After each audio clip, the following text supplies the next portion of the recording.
Hello friends, வேலை சமையல். இன்றைக்கி நம்ம தோசை சுடணும். முதல்ல நம்ம கார தோசைக்கு சட்னி ரெடி பண்ணுவோம்.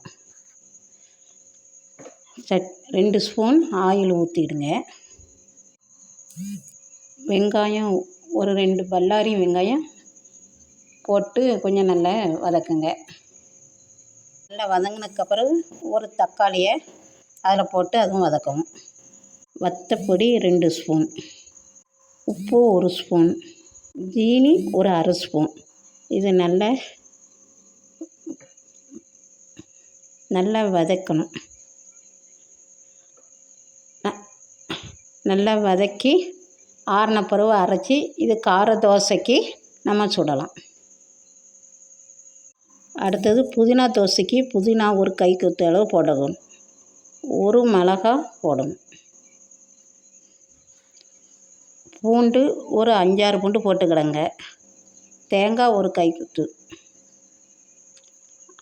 அரைச்சி அடுத்தது நம்ம வேணுங்கிற மாவில் இதை கலக்கி புதினா தோசை நம்ம சுடலாம்.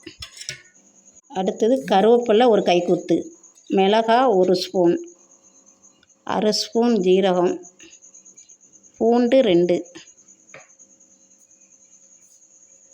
உப்பு சிறிதளவு. இதை அரைச்சி அதே மாதிரி வேணுங்கிற மாவில் கலக்கி நம்ம தோசை சுடணும்.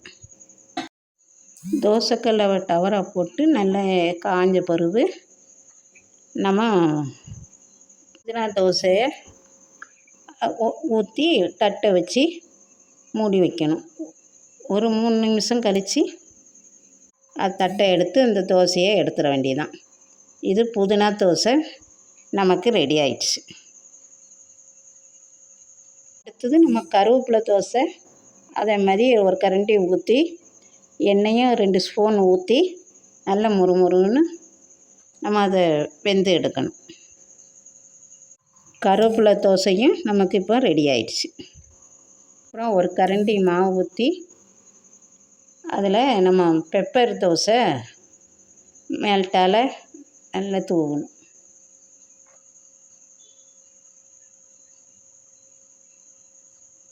ரெண்டு ஸ்பூன் ஆயில் எண்ணெய் மேலே ஊற்றி அதை வெந்த பிறகு சுட்டு எடுக்கணும். பெப்பர் தோசை நமக்கு ரெடி ஆயிடுச்சு.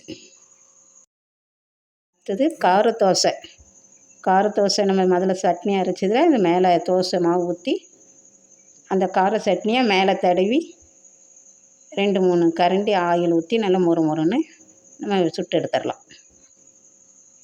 கார தோசையை நம்ம இப்போ சுட்டு எடுத்தாச்சு. ஒரு கரண்டி தோசை ஊற்றி மேலே மிளகாப்பொடி மேலே அப்படி தூவி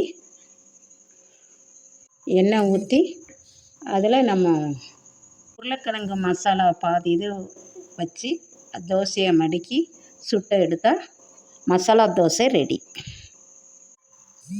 மசாலா தோசை நம்ம சுட்டு எடுத்தாச்சு. அந்த தோசை கல்லையே குடமிளகா, கேரட்டு, வெங்காயம் அதை லேசாக நம்ம அதில் வதக்கிக்கணும். ஒரு ஸ்பூன் எண்ணெய் ஊற்றி ரொம்ப வேகக்கூடாது, லேசாக வதக்கி எடுக்கணும்.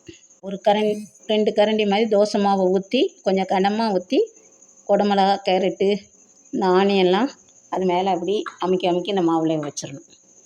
வச்சு அதில் முருங்கைக்கீரை பொடி, கருவேப்பிலை பொடி அது மேலே அப்படி தூற்றி மேலே தூற்றி 2 ஸ்பூனு ஆயிலை கொஞ்சம் அதில் ஊற்றணும்.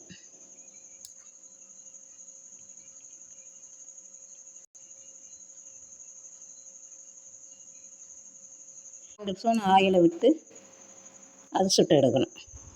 வெஜிடபிள் தோசை நம்ம ரெடி பண்ணியாச்சு. வெஜிடபிள் தோசைக்கு தேங்காய் சட்னி வச்சு சாப்பிட்டா டேஸ்ட்டாகவும் ருசியாகவும் இருக்கும். புதினா தோசைக்கு கார சட்னி தேங்காய் துவையலும் வச்சு சாப்பிட்டா நல்லாயிருக்கும், உடம்புக்கும் ஹெல்த்தியாக இருக்கும். கருவேப்பிலை தோசைக்கு கார சட்னி வச்சு சாப்பிட்டா நல்லாயிருக்கும். கார சட்னி தோசைக்கு சாம்பாரும் தேங்காய் சட்னி வச்சு சாப்பிட்டா நல்லாயிருக்கும். மசாலா தோசைக்கு சாம்பார், கார சட்னி, தேங்காய் சட்னி இது வச்சு சாப்பிட்டா ரொம்ப நல்லாயிருக்கும். இந்த ரெசிபி உங்களுக்கு இது பிடிச்சிருக்குன்னு நினைக்கிறேன். தேங்க்யூ.